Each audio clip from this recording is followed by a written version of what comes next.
بسم اللہ الرحمن الرحیم۔ صحیح مسلم کتاب ذکر دعا و استغفار کا بیان۔ باب لا الہ الا اللہ سبحان اللہ کہنے اور دعا مانگنے کی فضیلت کے بیان میں۔ حدیث نمبر 6852۔ ترجمہ۔ مصعب بن سعد رضی اللہ تعالیٰ عنہ اپنے والد حضرت سعد رضی اللہ تعالیٰ عنہ سے روایت کرتے ہیں کہ ہم رسول اللہ صلی اللہ علیہ وسلم کی خدمت میں حاضر تھے تو آپ نے فرمایا، کیا تم میں سے کوئی ہر دن 1000 نیکیاں کرنے سے عاجز ہے؟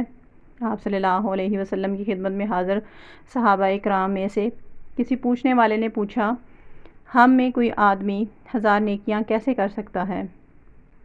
آپ صلی اللہ علیہ وسلم نے فرمایا، جو آدمی سبحان اللہ 100 مرتبہ پڑھتا ہے اس کے لیے 1000 نیکیاں لکھی جاتی ہیں یا اس کی 1000 خطائیں مٹا دی جاتی ہیں۔